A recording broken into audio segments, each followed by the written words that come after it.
Hey guys, I'm Miss Anna, the Youth Services Assistant Librarian for Decatur Public Library, and welcome to All About, where we talk about different people, places, and things in history. Today, we're talking about Betsy Ross, the seamstress behind our American flag. We'll talk a little bit about her life, and specifically how she came to have the opportunity to sew our American flag. After that, I'm going to show you a step-by-step tutorial on how to cut a star out of paper with a single snip of your scissors. Alright, so Elizabeth Griscom, who we know as Betsy Ross, was born on January 1st, 1752. She was born on the New Jersey side of the Delaware River in an old family-owned farmhouse. Her family were Quakers, and she was the 8th of 17 children, but not all of her siblings survived childhood. The winter she was born was cold, and I mean really cold. It is said to have been so cold the winter that she was born that cattle and deer froze where they were standing, freezing to death. And food was so scarce and families were so hungry that they had to go out and hunt for these frozen animal bodies to eat. Baby Betsy is actually kind of lucky to have survived.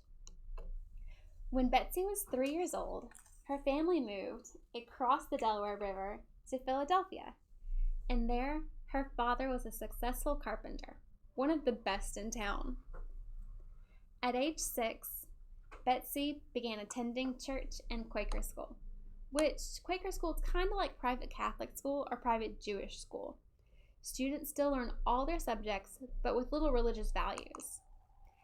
But what made this time unique in history for Betsy was that she was beginning school when the Quakers were placing more value on the education of women.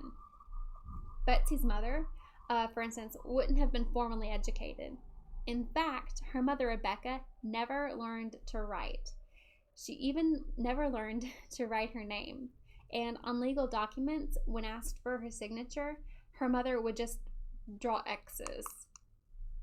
But Betsy, in addition to learning reading, writing, and math, many female students also learned needlework at school. And sewing was actually kind of in Betsy's blood. Her great aunt, Sarah Griscom, was a famous corset maker, and one of her cousins was a dressmaker. These two women were so successful that they never had to marry, which is a big deal in colonial times. They must have been very talented and very well known to have achieved that status. And even Betsy's sister, Deborah, and her Deborah's husband, Everard, they owned a shop that specialized in dyeing fabrics and cleaning garments, kind of like a modern-day dry cleaner. So Betsy's family is filled with women in the business, and it only makes sense that Betsy would find her own little niche into this world. And it all began with an apprenticeship under a Philadelphia upholsterer, John Webster. Now, upholstery work is so much more than we consider it today.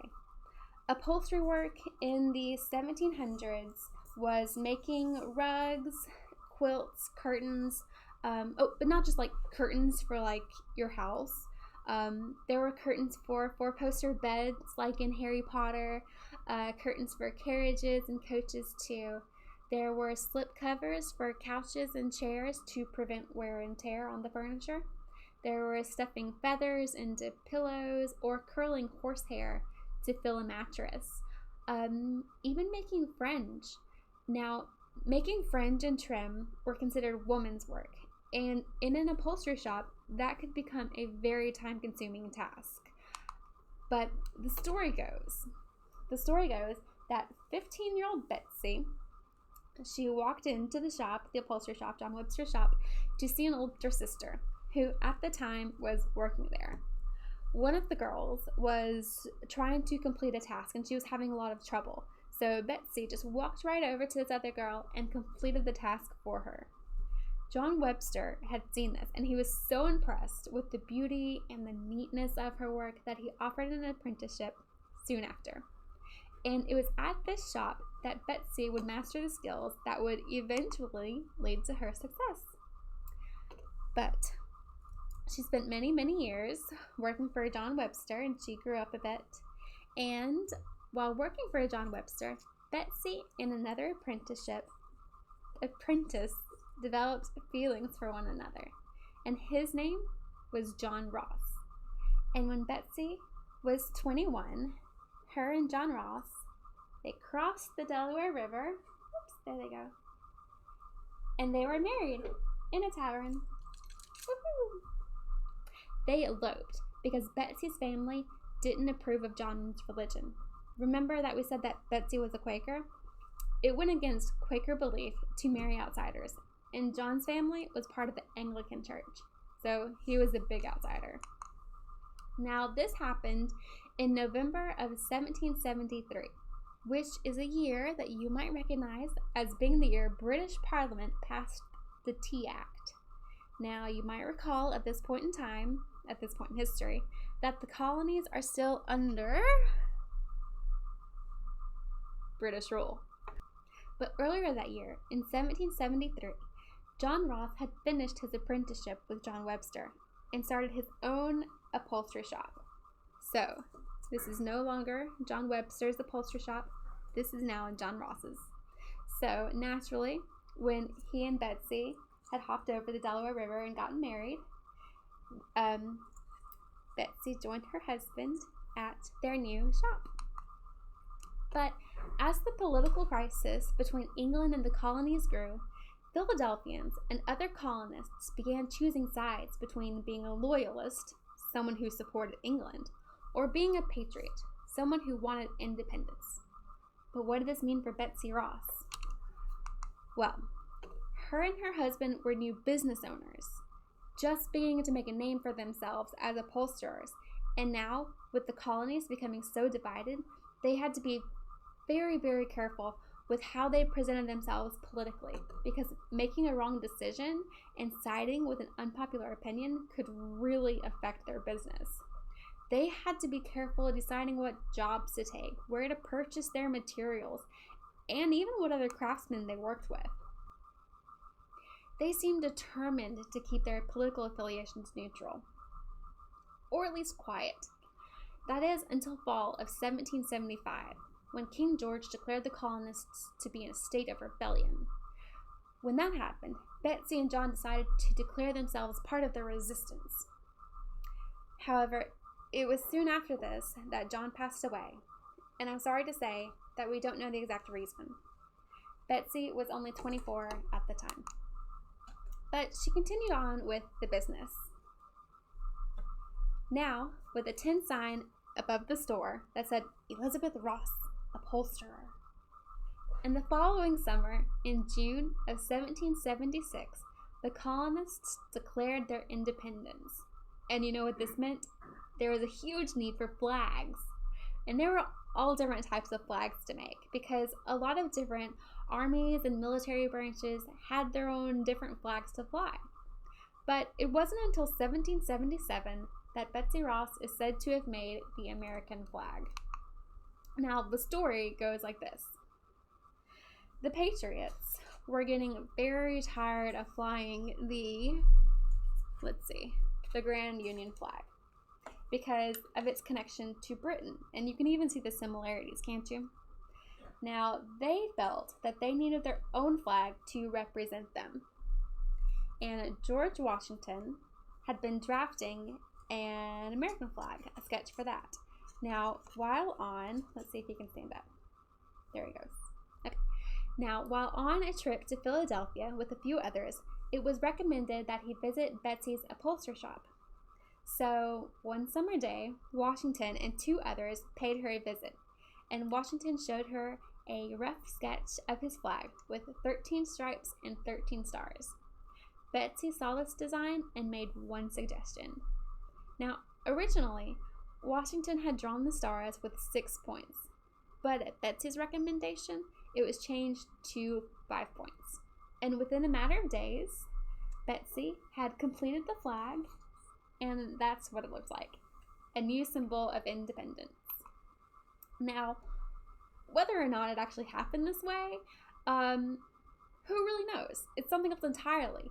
because it wasn't until 1870, which is over 30 years after Betsy's death and nearly 100 years after the event happened, that a member of Betsy's family came forward with this information.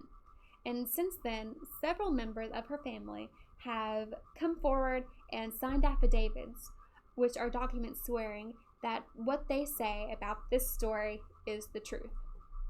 That truth being that they have memories of Betsy actually telling them the story of how George Washington asked her to sew this flag. But historians still question whether or not this is true.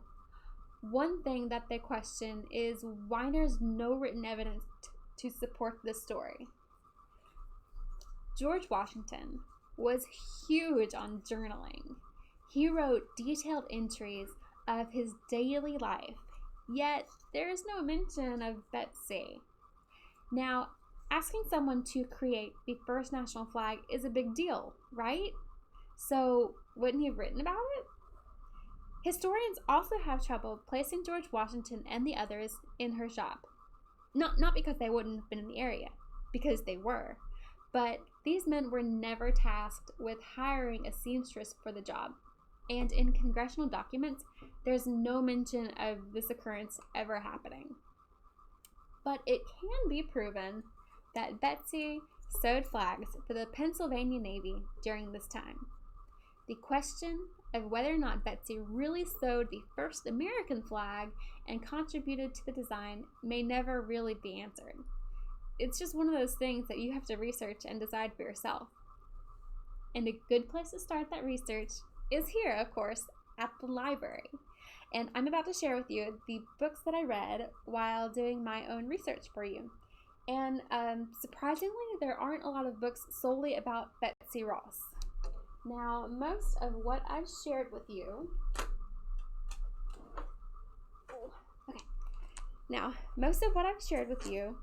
comes from Betsy Ross and The Making of America by Marla R. Miller.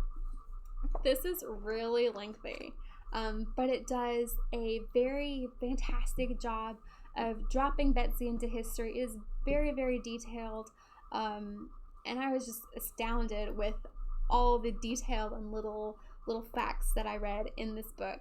But in addition to this book, I read The American Flag by Joseph Ferry and Stars and Stripes Forever by Richard H. Schneider.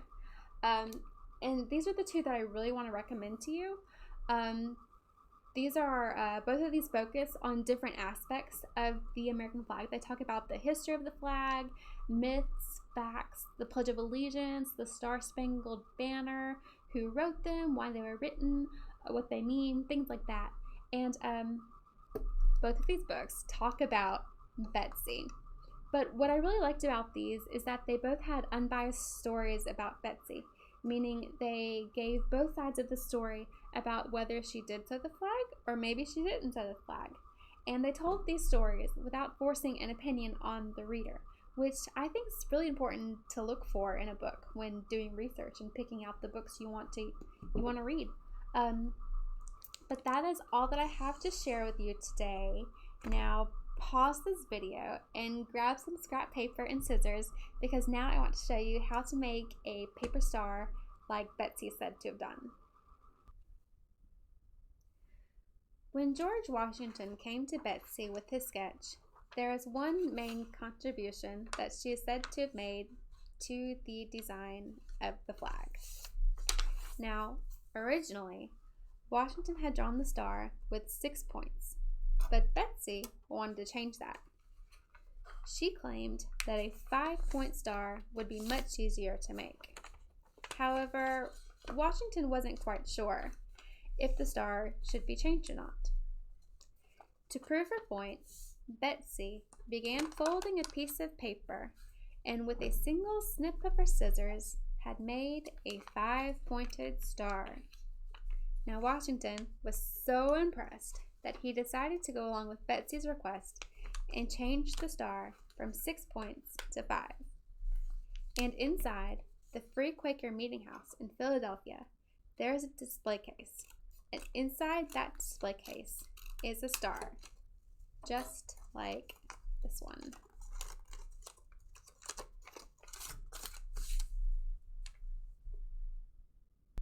Now, according to the story, a man named Samuel Wetherill came to visit Betsy's shop soon after Washington and the others had left.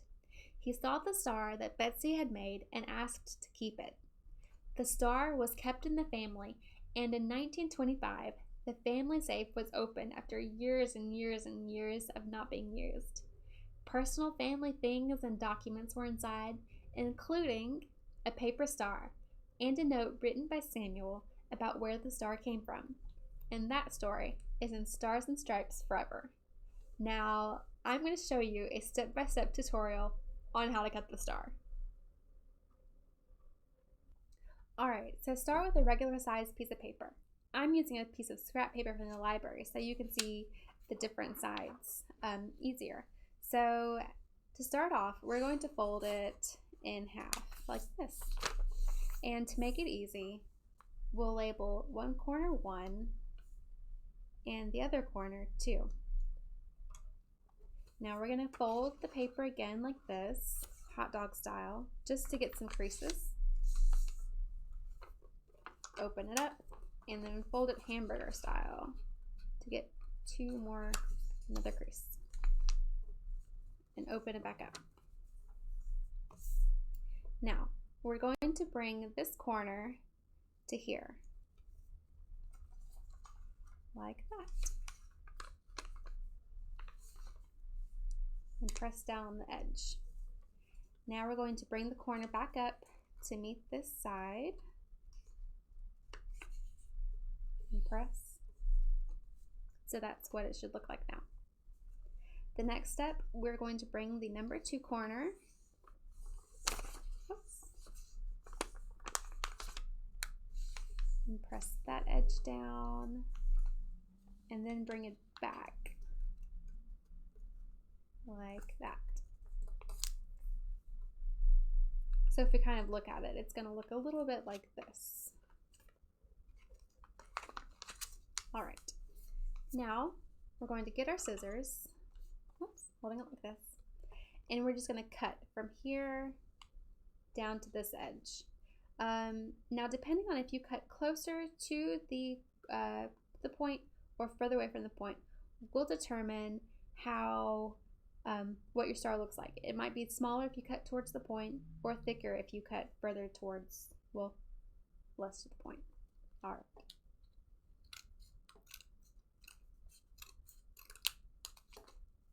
All right, and now take the small piece and open it up.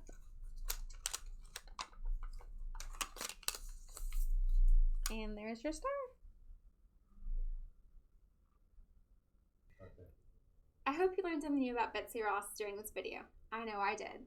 2 things that I wanted to mention before we sign off is this dress is an example of what Betsy's cousin might have made during colonial times, and this is what all the women would have been wearing in colonial America.